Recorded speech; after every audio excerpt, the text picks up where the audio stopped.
नमस्कार दोस्तों, स्वागत है आप सभी का हमारे इस न्यू वीडियो में। आज की वीडियो में मैं बात करूंगा मानसरोवर, जो कि महान कथाकार, महान कहानीकार, महान उपन्यास सम्राट मुंशी प्रेमचंद के द्वारा रचित जो कहानियों का संग्रह है, उसमें दूसरी कहानी ईदगाह के ऊपर। तो आज की कहानी जो है उसका टाइटल ईदगाह है। चलिए शुरू करते हैं। रमज़ान के पूरे 30 रोज़ों के बाद आज ईद आई है। कितना मनोहर, कितना सुहावना प्रभात है। वृक्षों पर कुछ अजीब हरियाली है, खेतों में कुछ अजीब रौनक है, आसमान पर कुछ अजीब लालिमा है।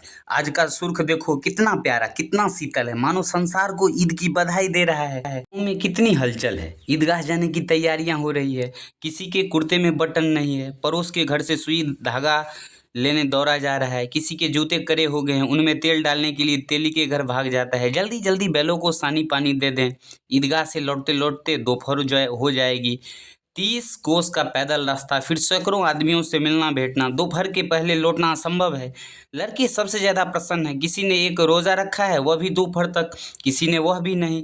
लेकिन ईदगाह जाने की खुशी उनके हिस्से की चीज़ है। रोजे बड़े बूढ़ों के लिए होंगे, इनके लिए तो ईद है। रोज़ ईद का नाम रटते थे, आज वह आ गई। अब जल्दी पड़ी है कि लोग ईदगाह क्यों नहीं चलते। इन्हें गृहस्थी की चिंताओं से क्या प्रयोजन। सेवइयों के लिए दूध और शक्कर घर में है या नहीं, इनकी बला से ये तो सेवइयाँ खाएंगे। वह क्या जाने कि अब्बाजान क्यों बदहवास चौधरी कायम अली के घर दौड़े जा रहे हैं। उन्हें क्या खबर कि चौधरी आज आंखें बदल दे या सारी ईद मुहर्रम हो जाए। उनकी अपनी जेबों में तो कुबेर का धन भरा हुआ है। बार बार जेब से अपना खजाना निकाल कर गिनते हैं और खुश होकर फिर रख लेते हैं। महमूद गिनता है 1 2 10 12, उसके पास 12 पैसे हैं। मोहसिन के पास 1 2 3 8 9 15 पैसे हैं। इन्हीं अनगिनती पैसों में अनगिनती चीज़ें लाएंगे, खिलौने, मिठाइयाँ, बिगुल, गेंद और न जाने क्या क्या। और सबसे ज़्यादा प्रसन्न है हामिद। वह 4-5 साल का गरीब सूरत दुबला पतला लड़का, जिसका बाप गत वर्ष हैजे की भेंट हो गया और माँ न जाने क्यों पीली होती होती एक दिन मर गई। किसी को पता न चला क्या बीमारी है। कहती भी तो कौन सुनने वाला था। दिल पर जो कुछ बीतती थी वह दिल में ही सहती थी, और न सहा गया तो संसार से विदा हो गई। अब हामिद अपनी बूढ़ी दादी अमीना की गोद में सोता है और उतना ही प्रसन्न है। उसके अब्बाजान रुपये कमाने गए हैं, बहुत सी थैलियाँ लेकर आएंगे। अम्मी जान अल्लाह मियाँ के घर से उसके लिए बड़ी अच्छी अच्छी चीज़ें लाने गई हैं, इसीलिए हामिद प्रसन्न है। आशा तो बड़ी चीज़ है, और फिर बच्चों की आशा। उनकी कल्पना तो राय की पर्वत बना लेती है। हामिद के पाँव में जूते नहीं हैं, सिर पर एक पुरानी धुरानी टोपी है जिसका गोटा काला पड़ गया है, फिर भी वह प्रसन्न है। जब उसके अब्बाजान थैलियाँ और अम्मी जान नियामतें लेकर आएंगी तो वह दिल के अरमान निकाल लेगा। तब देखेगा महमूद, मोहसिन, नूरे और सम्मी कहाँ से उतने पैसे निकालेंगे। अभागिन अमीना अपनी कोठरी में बैठी रो रही है। आज ईद का दिन और उसके घर में दाना नहीं। आज आबिद होता तो क्या इसी तरह ईद आती और चली जाती। इस अंधकार और निराशा में वह डूबी जा रही थी। किसने बुलाया था इस निगोड़ी ईद को। इस घर में उसका काम नहीं है, लेकिन हामिद, उसे किसी के मरने जीने से क्या मतलब। उसके अंदर प्रकाश है, बाहर आशा। विपत्ति अपना सारा दल बदल लेकर आए, हामिद की आनंद भरी चितवन उसका विध्वंस कर देगी। हामिद भीतर जाकर दादी से कहता है, तुम डरना नहीं अम्मा, मैं सबसे पहले आऊँगा, बिल्कुल ना डरना।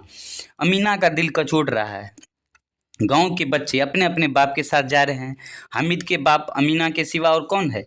उसे कैसे अकेले मेले जाने दे। उस भीड़ भाड़ में बच्चा कहीं खो जाए तो क्या हो। नहीं, अमीना उसे यूं ना जाने देगी। नन्ही सी जान 3 कोस चलेगा कैसे, पैर में छाले पड़ जाएंगे। जूते भी तो नहीं है। वह थोड़ी थोड़ी दूर पर उसे गोद ले लेगी। लेकिन यहाँ सेवइयाँ कौन पकाएगा। पैसे होते तो लौटते लौटते सब सामग्री जमा कर चटपट बना लेती। यहाँ तो घंटे चीजें जमा करते लगेंगे। का ही तो भरोसा ठहरा। उस दिन फहीमन के कपड़े सिए थे, 8 आने पैसे मिले थे। उस अठन्नी को ईमान की तरह बचाती चली आती थी इसी ईद के लिए। लेकिन कल ग्वालन सिर पर सवार हो गई तो क्या करती। हमीद के लिए कुछ नहीं है तो 2 पैसे का दूध तो चाहिए ही।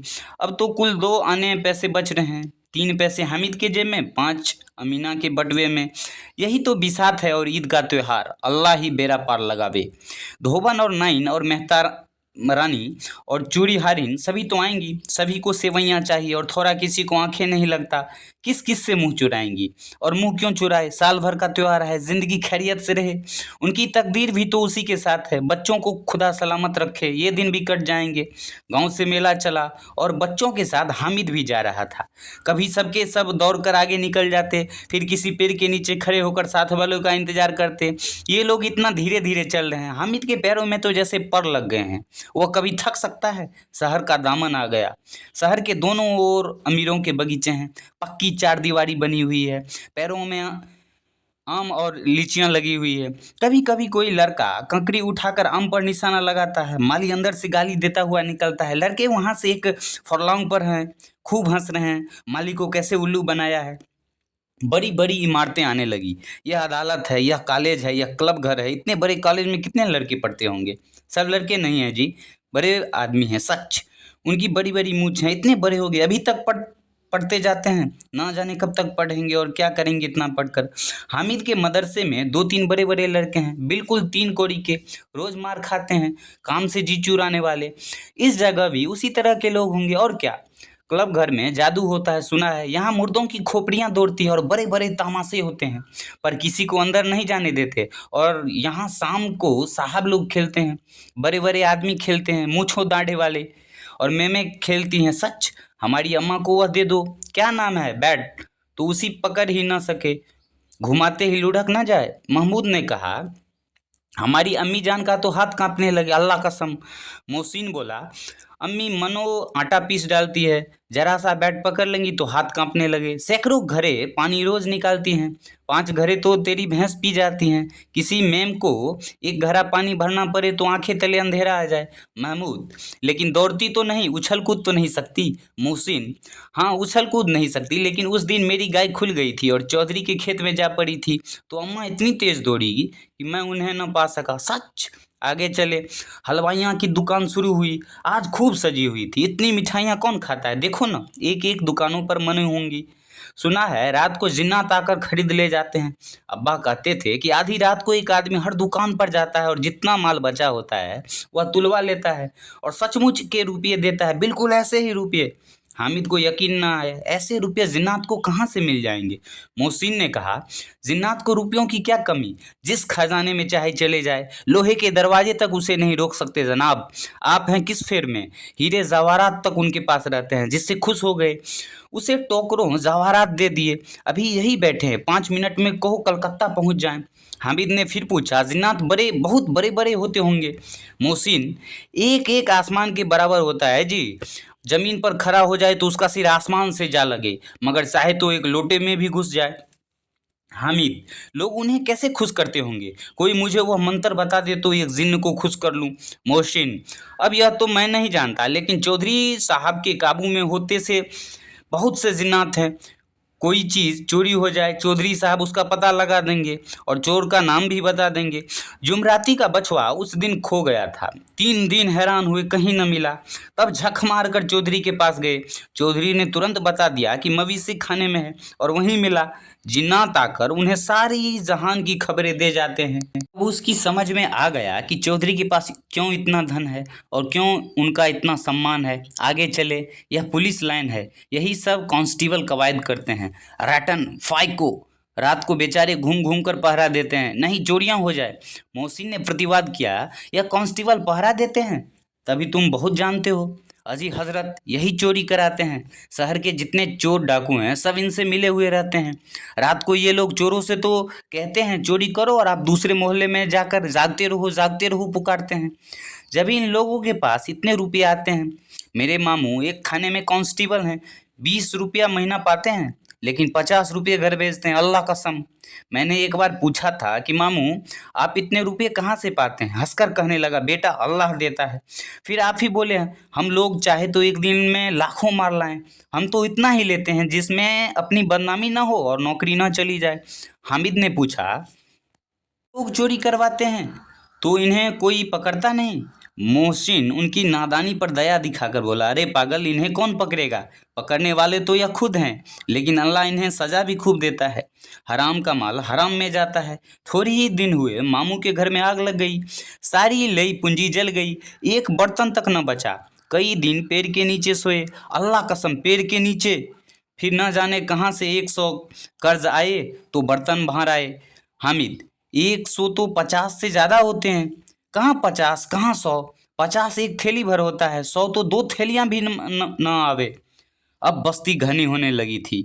ईदगाह जाने वालों की टोलियां नजर आने लगी, एक से एक भड़कीले वस्त्र पहने हुए, कोई इक्के तांगे पर सवार, कोई मोटर पर, सभी इत्र में बसे, सभी के दिलों में उमंग। ग्रामीणों का यह छोटा सा दल अपनी विपन्नता से बेखबर, संतोष और धैर्य में मगन चला रहा था। बच्चों के लिए नगर की सभी चीजें अनोखी थी। जिस चीज की ओर ताकते ताकते ही रह जाते, और पीछे से बार बार हॉर्न की आवाज होने पर भी ना चेतते। हामिद तो मोटर के नीचे जाते जाते बचा। सहसा ईदगाह नजर आया। ऊपर इमली के घने वृक्षों की छाया, नीचे पक्का फर्श है जिस पर जाजिम बिछा हुआ है, और जोरदारों रोजदारों की पंक्तियां एक के पीछे एक न जाने कहाँ तक चली आई गई है। पक्के जगत के नीचे तक, जहाँ जाजिम भी नहीं नहीं है। नए आने वाले आकर पीछे की कतार में खड़े हो जाते हैं। आगे जगह नहीं है। यहाँ कोई धन और पद नहीं देखता। इस्लाम की निगाह में सब बराबर है। इन ग्रामीणों ने भी वजू किया और पिछली पंक्ति में खड़े हो गए। कितना सुंदर संचालन है, कितनी सुंदर व्यवस्था। लाखों सिर एक साथ सिजदे में झुक जाते हैं, फिर सब के सब एक साथ खड़े हो जाते हैं, एक साथ झुकते हैं और एक साथ घुटनों के बल बैठ जाते हैं। कई बार यही क्रिया होती है जैसे बिजली की लाखों बत्तियां एक साथ प्रदीप्त हो और एक साथ बुझ जाए, और यही क्रम चलता रहे। कितना अपूर्व दृश्य था, जिसकी सामूहिक हुई क्रियाएं विस्तार और अनंतता हृदय को श्रद्धा, गर्व और आनंद, आत्मानंद से भर देती थी। मानो भ्रातृत्व का एक सूत्र इन समस्त आत्माओं को एक लड़ी में पिरोए हुए है। नमाज खत्म हो गई है, लोग आपस में गले मिल रहे हैं। तब मिठाइयाँ और खिलौनों की दुकानों पर धावा होता है। ग्रामीणों का यह दल इस विषय में बालकों से कम उत्साही नहीं है। यह देखो हिंडोला है, 1 पैसा देकर चढ़ जाओ। कभी आसमान पर जाते हुए मालूम होंगे, कभी जमीन पर गिरते हुए। यह चरखी है, लकड़ी के हाथी, घोड़े, ऊंट छड़ों से लटके हुए हैं। 1 पैसा देकर बैठ जाओ और 25 चक्रों का मजा लो। महमूद और मोहसिन और नूरे और शम्मी इन घोड़ों और ऊँटों पर बैठते हैं। हामिद दूर खड़ा है, 3 ही पैसे तो हैं उसके पास। अपने कोष का तिहाई जरा सा चक्कर खाने के लिए नहीं दे सकता। सब चरखियां से उतरते हैं, अब खिलौने लेंगे। इधर दुकानों की कतार लगी हुई है, तरह तरह के खिलौने हैं। सिपाही और गुजरिया, राजा और वकील, भिस्ती और धोबिन और साधु। वाह, कितने सुंदर खिलौने हैं। अब बोला ही चाहते हैं। महमूद सिपाही लेता है, खाकी वर्दी और लाल पगड़ी वाला, कंधे पर बंदूक रखे हुए। मालूम होता है कब अभी कवायद किए चला आ रहा है। मोहसिन को भिस्ती पसंद आया, कमर झुकी हुई है, ऊपर मशक रखे हुए हैं। मशक का मुंह एक हाथ से पकड़े हुए है, कितना प्रसन्न है। शायद कोई गीत गा रहा है, बस मशक से पानी उड़ेला ही चाहता है। नूरे को वकील से प्रेम है, कैसी विद्वता है उसके मुख पर। काला चोगा, नीचे सफेद अचकन, अचकन के सामने की जेब में घड़ी, सुनहरी जंजीर, एक हाथ में कानून का पोथा लिए हुए। मालूम होता है अभी किसी अदालत से जिरह या बहस किए चले आ रहे हैं। यह सब 2-2 पैसे के खिलौने हैं। हामिद के पास कुल 3 पैसे हैं। इतने महंगे खिलौने वह कैसे ले? खिलौना कहीं हाथ से छूट पड़े तो चूर चूर हो जाए, जरा पानी में पड़े तो सारा रंग धुल जाए। ऐसे खिलौने लेकर वह क्या करेगा, किस काम के? मोहसिन, मेरा भिस्ती रोज पानी दे जाएगा सांझ सवेरे। महमूद, और मेरा सिपाही घर पर पहरा देगा, कोई चोर आवेगा तो फौरन बंदूक से फेर कर देगा। नूरे, और मेरा वकील खूब मुकदमा लड़ेगा। शमी, और मेरा धोबिन रोज कपड़े धोएंगी। इन खिलौनों की निंदा करता है, मिट्टी ही की ही तो हैं, गिरे तो चकनाचूर हो जाएं। लेकिन ललचाई हुई आंखों से खिलौने को देख रहा है और चाहता है कि जरा देर के लिए उन्हें हाथ में ले सक तक। उसके हाथ अनायास ही लपकते हैं। लेकिन लड़के इतने त्यागी नहीं होते, विशेषकर जब अभी नया शौक है। हामिद ललचाता रह जाता है। खिलौनों के बाद मिठाइयाँ आती है। किसी ने रेवड़ियाँ ली है, किसी ने गुलाब जामुन, किसी ने सोहन हलवा। मज़े से खा रहे हैं। हामिद उनकी बिरादरी से पृथक है। अब हागी के पास 3 पैसे हैं, क्यों नहीं कुछ लेकर खाता? ललचाई आंखों से सबकी ओर देखता है। मोहसिन कहता है, हामिद रेवड़ी ले जा, कितनी खुशबूदार है। हामिद को संदेह हुआ यह केवल क्रूर विनोद है, मोहसिन इतना उदार नहीं है, लेकिन यह जानकर भी वह उसके पास जाता है। मोहसिन दाने से एक रेवड़ी अपने मुंह में रख लेता है। महमूद, नूरे और शम्मी खूब तालियां बजा बजा कर हंसते हैं। हामिद खिसिया जाता है। मोहसिन, अच्छा अब की जरूर देंगे हामिद, क्या क्या लोगे? हामिद, रखे रहो, क्या मेरे पास पैसे नहीं हैं? शम्मी, 3 ही पैसे तो हैं, 3 पैसे में क्या क्या लोगे? महमूद, हमसे गुलाब जामुन ले जाओ हामिद, मोहसिन बदमाश है। हामिद, मिठाई कौन बड़ी नेमत है, किताब में इसकी कितनी बुराइयां लिखी है। मोहसिन, लेकिन दिल में कह रहे होंगे मिले तो खा लें, अपने पैसे क्यों नहीं निकालते? महमूद, हम समझते हैं इसकी चालाकी, जब हमारे सारे पैसे खर्च हो जाएंगे तब हमें ललचा ललचा कर खाएगा। मिठाइयों के बाद कुछ दुकानें लोहे की चीज़ों का है, कुछ गिलट और कुछ नकली गहनों की। लड़कों के लिए यहाँ कोई आकर्षण न था, वह सब आगे बढ़ जाते हैं। हामिद लोहे की दुकान पर रुक जाता है। कई चिमटे रखे हुए थे। उसे ख्याल आया दादी के पास चिमटा नहीं है। तवे से रोटियां उतारती है तो हाथ जल जाता है। अगर वह चिमटा ले जाकर दादी को दे दे तो वह कितनी प्रसन्न होंगी, फिर उनकी उंगलियां कभी न जलेंगी। घर में एक काम की चीज हो जाएंगी। खिलौनों से क्या फायदा, व्यर्थ में पैसे खराब होते हैं। जरा देर ही तो खुशी होती है, फिर तो खिलौने का कोई आंख उठाकर नहीं देखता, या तो घर पहुंचते पहुंचते टूट फूट बराबर हो जाएंगे, या छोटे बच्चे जो मेले में नहीं आए हैं जिद करके ले लेंगे और तोड़ डालेंगे। चिमटा कितने काम की चीज है। रोटियां तवे से उतार लो, चूल्हे में सेक लो, कोई आग मांगने आवे तो चटपट चूल्हे से आग निकाल कर उसे दे दो। अम्मा बेचारी को कहाँ फुर्सत है कि बाजार आए, और इतने पैसे ही कहाँ मिलते हैं, रोज हाथ जला लेती हैं। हामिद के साथी आगे बढ़ गए हैं। सबील पर सब के सब शरबत पी रहे हैं। देखो सब कितने लालची हैं, इतनी मिठाइयाँ ली, मुझे किसी ने एक भी न दी। पर कहते हैं मेरे साथ खेलो, मेरा यह काम करो। अब अगर किसी ने कोई काम करने को कहा तो पूछूंगा खाए मिठाइयाँ? आप मुंह सड़ेगा, फुरे फुंसियाँ निकलेंगी, आप ही जवान चटोरी हो जाएंगी, तब घर के पैसे चुराएंगे और मार खाएंगे। किताब में झूठी बातें थोड़ी ही लिखी है, मेरी जबान क्यों खराब होगी? अम्मा चिमटा देखते ही दौड़कर मेरे हाथ से ले लेंगी और कहेंगी मेरा बच्चा अम्मा के लिए चिमटा लाया है, हजारों दुआएं देंगी। फिर पड़ोस की औरतों को दिखाएंगी, सारे गांव में चर्चा होने लगेगी हामिद चिमटा लाया है, कितना अच्छा लड़का है। इन लोगों के खिलौने पर कौन दुआएं देगा? बड़ों की दुआएं सीधे अल्लाह के दरबार में पहुंचती है और तुरंत सुनी जाती है। मेरे पास पैसे नहीं हैं, तभी तो मोहसिन और महमूद यूं मिजाज दिखाते हैं। मैं भी इनसे मिजाज दिखाऊंगा, खेले खिलौने और खाएं मिठाइयाँ। मैं नहीं खेलता खिलौने, किसी का मिजाज क्यों सहूं? मैं गरीब सही, किसी से कुछ मांगने तो नहीं जाता। आखिर अब्बा जान कभी न कभी आएंगे, अम्मा भी आएंगे ही। फिर इन लोगों से पूछूंगा कितने खिलौने लोगे? एक एक को टोकरियां खिलौने दूं और दिखा दूं कि दोस्तों के साथ इस तरह सलूक किया जाता है। यह नहीं कि 1 पैसे की रेवड़ियां ली तो चिढ़ा चिढ़ा कर खाने लगे। सब के सब खूब हंसेंगे कि हामिद ने चिमटा लिया है। हंसे मेरी बला से। उसने दुकानदार से पूछा यह चिमटा कितने का है? दुकानदार ने उसकी ओर देखा और कोई आदमी साथ न देखकर कहा यह तुम्हारे काम का नहीं है जी, बिकाऊ है कि नहीं? बिकाऊ क्यों नहीं है, और यहाँ क्यों लाद लाए हैं? तो बताते क्यों नहीं कि क्या पैसे का है? 6 पैसे लगेंगे। हामिद का दिल बैठ गया। ठीक ठीक बताओ, ठीक ठीक 5 पैसे लगेंगे, लेना हो लो, नहीं चलते बनो। हामिद ने कलेजा मजबूत करके कहा 3 पैसे लोगे?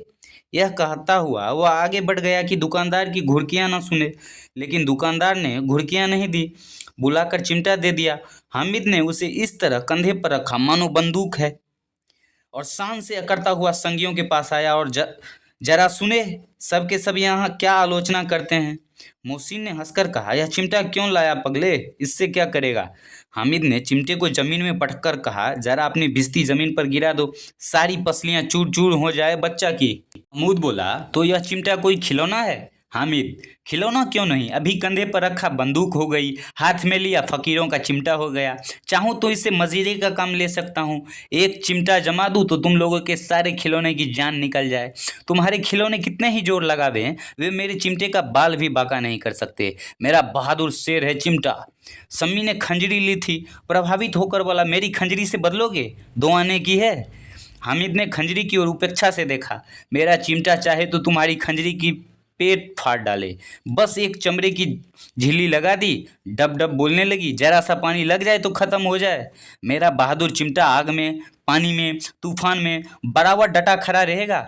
चिमटे ने सभी को मोहित कर लिया, लेकिन अब पैसे किसके पास धरे हैं। फिर मेले से दूर निकल आए हैं, 9 कब के बज गए, धूप तेज हो रही है, घर पहुंचने की जल्दी हो रही है। बाप से जिद भी करे तो चिमटा नहीं ले सकता। हामिद है बड़ा चालाक, इसलिए बदमाश ने अपने पैसे बचा रखे थे। अब बालकों के 2 दल हो गए हैं, मोहसिन, महमूद, शमी और नूर एक तरफ, हामिद अकेला दूसरी तरफ। शास्त्रार्थ हो रहा है। शमी तो विधर्मी हो गया, दूसरे पक्ष से जा मिला, लेकिन मोहसिन, महमूद और नूरे भी हामिद से एक एक 2 साल बड़े होने पर भी हामिद के आघातों से आतंकित हो उठे हैं। उसके पास न्याय का बल है और नीति की शक्ति। एक ओर मिट्टी है, दूसरी ओर लोहा है। जो इस वक्त अपने को फौलाद कह रहा है वो अजय है, घातक है। अगर कोई शेर आ जाए तो मियाँ भिश्ती के छक्के छूट जाए, मियाँ सिपाही मिट्टी की बंदूक छोड़कर भागे, वकील साहब की नानी मर जाए, चोगे में मुंह छिपाकर जमीन पर लेट जाएं, मगर यह चिमटा, यह बहादुर, यह रुस्तमे हिंद लपक कर शेर की गर्दन पर सवार हो जाएगा और उसकी आंखें निकाल लेगा। मोहसिन ने एरी जोटी का जोर लगाकर कहा, अच्छा पानी तो नहीं भर सकता। हामिद ने चिमटे को सीधा रखकर कहा, भिश्ती को एक डांट बताएगा तो दौरा हुआ पानी लेकर उसके द्वार पर छिड़कने लगेगा। मोहसिन परास्त हो गया, पर महमूद ने कुमुक पहुंचाई, अगर बच्चा पकड़े जाए तो अदालत में बंधे बंधे फिरेंगे, तब तो वकील साहब के ही पैरों पड़ेंगे। हामिद ने इस प्रबल तर्क का जवाब न दे सका। उसने पूछा, हमें पकड़ने कौन आएगा? नूरे ने अकड़ कर कहा, यह सिपाही बंदूक वाला। हामिद ने मुंह चिढ़ाकर कहा, यह बेचारे हम बहादुर रुस्तमे हिंद को पकड़ेंगे? अच्छा लाओ, अभी जरा कुश्ती हो जाए, इसकी सूरत देखकर दूर से भागेंगे, पकड़ेंगे क्या बेचारे। चिन को एक नई चोट सूझ गई, तुम्हारे चिमटे का मुंह रोज आग में जलेगा। उसने समझा था कि हामिद लाजवाब हो जाएगा, लेकिन यह बात न हुई। हामिद ने तुरंत जवाब दिया, आग में बहादुर ही कूदते हैं जनाब, तुम्हारे यह वकील, सिपाही और भिश्ती लेडियां की तरह घर में घुस जाएंगे। आग में कूदना वह काम है जो यह रुस्तमे हिंद ही कर सकता है। महमूद ने एक जोर लगाया, वकील साहब कुर्सी मेज पर बैठेंगे, तुम्हारा चिमटा तो बावर्ची खाने में जमीन पर खड़ा रहेगा। इस तर्क ने शमी और नूरे को भी सजीव कर दिया। कितने ठिकाने की बात कही है पट्टे ने, चिमटा बावर्ची खाने में पड़े रहने के सिवा और क्या कर सकता है। हामिद को कोई फकड़ता हुआ जवाब न सूझा तो उसने धांधली शुरू की, मेरा चिमटा बावर्ची खाने में नहीं रहेगा। वकील साहब कुर्सी पर बैठेंगे तो जाकर उन्हें जमीन पर पटक देगा और उनका कानून उनके पेट में डाल देगा। बात कुछ बनी नहीं, खासी गाली गलौज थी, लेकिन कानून को पेट में डालने वाली बात छा गई। ऐसी छा गई कि तीनों सुरमा मुंह ताकते रह गए, मानो कोई धेलचा कनकौआ किसी गंडे वाले कनकोए को काट गया हो। कानून मुंह से बाहर निकालने वाली चीज है, उसको पेट के अंदर डाल दिया जावे तो बेतुकी सी बात होने पर भी कुछ नयापन रखती है। हामिद ने मैदान मार लिया, उसका चिमटा रुस्तमे हिंद है। अब इसमें मोहसिन, महमूद, नूरे, शमी किसी को भी आपत्ति नहीं हो सकती है। विजेता को हारने वालों से जो सत्कार मिलना स्वाभाविक है वह हामिद को भी मिला। और से 3-3, 4-4 आने पैसे खर्च किए पर कोई काम की चीज न ले सके। हामिद ने 3 पैसे में रंग जमा लिया। सच ही तो है, खिलौनों को क्या भरोसा, टूट फूट जाएंगे। हामिद का चिमटा बना रहेगा बरसों। संधि की शर्त तय होने लगी। मोहसिन ने कहा, जरा अपना चिमटा दो, हम भी देखें, तुम हमारी भिश्ती लेकर देखो। महमूद और नूरे ने भी अपने अपने खिलौने पेश किए। हामिद को इन शर्तों के मानने में कोई आपत्ति न थी। चिमटा बारी बारी से सबके हाथ में गया और उनके खिलौने बारी बारी से हामिद के हाथ में आए। कितने खूबसूरत खिलौने हैं। हामिद ने हारने वाले के आंसू पूछे, मैं तुम्हें चिढ़ा रहा था, सच यह लोहे का चिमटा भला इस खिलौने की क्या बराबरी करेगा, मालूम होता है। अब बोले। लेकिन मोहसिन की पार्टी को इस दिलासे से संतोष नहीं होता। चिमटे का सिक्का खूब बैठ गया है, चिपका हुआ टिकट अब पानी से नहीं छूट रहा है।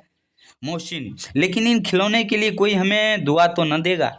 महमूद, दुआ को लिए फिरते हो, उल्टे मार न पड़े, अम्मा जरूर कहेंगे कि मेले में मिट्टी के खिलौने ही तुम्हें मिले। हामिद को स्वीकार करना पड़ा कि खिलौनों को देखकर किसी की माँ इतनी खुश न होंगी जितनी दादी चिमटी को देखकर होंगी। 3 पैसों ही में तो उसे सब कुछ करना था और उन पैसों के इस उपयोग पर पछतावा की बिल्कुल जरूरत न थी। फिर अब तो चिमटा रुस्तमे हिंद और सभी खिलौनों का बादशाह रास्ते में महमूद को भूख लगी। उसके बाप ने केले खाने को दिए। महमूद ने केवल हामिद को साझी बनाया। उसके अन्य मित्र मुंह ताकते रह गए। यह उस चिमटे का प्रसाद था। बजे सारे गांव में हलचल मच गई। मेले वाले आ गए। मोहसिन की छोटी बहन ने दौड़कर भिश्ती उसके हाथ से छीन लिया और मारे खुशी के जो उछली तो मियाँ भिश्ती नीचे आ रहे और सुरलोक सिधारे। इस पर भाई बहन में मारपीट हुई। दोनों खूब रोए। उनकी अम्मा यह शोर सुनकर बिगड़ी और दोनों को ऊपर से दो दो चाटे और लगाए। मियाँ नूरे के वकील का अंत उसके प्रतिष्ठानुकूल इससे ज़्यादा गौरवमय हुआ। वकील जमीन पर या ताक पर तो नहीं बैठ सकता, उसकी मर्यादा का विचार तो करना ही होगा। दीवारें में दो खूंटियाँ गाड़ी बन गई। उन पर लकड़ी का एक पटरा रखा गया। पटरे पर कागज का कालीन बिछाया गया। वकील साहब राजा भोज की भांति सिंहासन पर विराजे। नूरे ने उन्हें पंखा झलना शुरू किया। अदालतों में खस की टट्टियाँ और बिजली के पंखे रहते हैं, क्या यहाँ मामूली पंखा भी न हो? कानून की गर्मी दिमाग पर चढ़ जाएगी कि नहीं? बांस का पंखा आया और नूरे हवा करने लगे। मालूम नहीं पंखे की हवा से या पंखे की चोट से वकील साहब स्वर्गलोक से मृत्युलोक में आ रहे और उनकी माटी का चोला माटी में मिल गया। फिर बड़े जोर शोर से मातम हुआ और वकील साहब की अस्थि घोड़े पर डाल दी गई। अब रहा महमूद का सिपाही। उसे चटपट गांव का पहरा देने का चार्ज मिल गया। लेकिन पुलिस का सिपाही कोई साधारण व्यक्ति तो था नहीं जो पैरों चले। वह पालकी पर चलेगा। एक टोकरी आई, उसमें कुछ लाल रंग के फटे पुराने चिथरे बिछाए गए जिसमें सिपाही साहब आराम से लेटे। नूरे ने यह टोकरी उठाई और अपने द्वार का चक्कर लगाने लगे। उसके दोनों छोटे भाई सिपाही की तरफ से छोने वाले जागते लो पुकारते चलते हैं, मगर रात तो अंधेरी ही होनी चाहिए। महमूद को ठोकरी लग जाती है। ठोकरी उसके हाथ से छूटकर गिर पड़ती है और मियाँ सिपाही अपनी बंदूक लिए जमीन पर आ जाते हैं और उनकी एक टांग में विकार आ जाता है। महमूद को आज ज्ञात हुआ कि वह अच्छा डॉक्टर है। उसको ऐसा मरहम मिल गया है जिससे वह टूटी टांग को आनन फानन जोड़ सकता है। केवल गूलर का दूध चाहिए। गूलर का दूध आता है, टांग जोड़ दी जाती है। लेकिन सिपाही को ज्यों ही खड़ा किया जाता है, टांग जवाब दे देती है। शल्य क्रिया असफल हुई, तब उसकी टांग दूसरी टांग भी तोड़ दी जाती है। अब कम से कम एक जगह आराम से बैठ तो सकता है। एक टांग से तो न चल सकता था न बैठ सकता था। अब वह सिपाही सन्यासी हो गया है। अपनी जगह पर बैठा बैठा पहरा देता है। कभी कभी देवता भी बन जाता है। उसके सिर का झालरदार साफा खुरच दिया गया है। अब उसका जितना रूपांतर चाहो कर सकते हो। कभी कभी तो उससे बाट का काम भी लिया जाता है। अब मियाँ हामिद का हाल सुनिए। अमीना उसकी आवाज़ सुनते ही दौड़ी और उसकी गोद में उठाकर प्यार करने लगी। सहसा उसके हाथ में चिमटा देखकर वह चौंकी। यह चिमटा कहाँ था? मैंने मोल लिया है। कैसे पैसे में? 3 पैसे दिए। अमीना ने छाती पीट ली। यह कैसा बेसमझ लड़का है कि दोपहर हुआ कुछ खाया न पिया, लाया क्या यह चिमटा? सारे मेले में तुझे और कोई चीज़ न मिली जो यह लोहे का चिमटा उठा लाया? हामिद ने अपराधी भाव से कहा, तुम्हारी उंगलियां तवे से जल जाती थी इसलिए मैंने इसे ले लिया। बुढ़िया का क्रोध तुरंत स्नेह में बदल गया, और स्नेह भी वह नहीं जो प्रगल्भ होता है और अपनी सारी कसक शब्दों में बिखेर देता है। यह मुक्त स्नेह था, खूब ठोस, रस और स्वाद से भरा हुआ। बच्चों में कितना त्याग, कितना सद्भाव और कितना विवेक है। दूसरों को खिलौने लेते और मिठाई खाते देखकर इसका मन कितना ललचाया होगा। इतना जब्त इससे हुआ कैसे? वहाँ भी इसे अपनी बुढ़िया दादी की याद बनी रही। अमीना का मन गदगद हो गया। और जब एक बड़ी विचित्र बात हुई, हामिद के इस चिमटे से भी विचित्र। बच्चे हामिद ने बूढ़े हामिद का पाठ खेला था। बुढ़िया अमीना बालिका बन गई। वह रोने लगी, दामन फैलाकर हामिद को दुआएं देती जाती थी और आंसू की बड़ी बड़ी बूंदें गिराती जाती थी। हामिद इसका रहस्य क्या समझता? तो भाइयों, दोस्तों, ये था हमारा ये मानसरोवर की कहानियों का दूसरा संग्रह जो था, दूसरी कहानी ईदगाह, ये संपूर्ण हुई। यदि ये ऑडियो बुक आप लोगों को अच्छा लगा हो तो प्लीज़ इसे ज़्यादा से ज़्यादा शेयर करें। लाइक, शेयर, सब्सक्राइब और एक प्यारा सा कमेंट ज़रूर करें। और यदि चाहते हैं आप कि इसी तरह के और ऑडियो बुक आते रहें तो आप कमेंट कर सकते हैं नीचे। आज के लिए इतना ही, मिलते हैं फिर किसी नेक्स्ट वीडियो के साथ। तब तक के लिए थैंक्स फॉर वॉचिंग।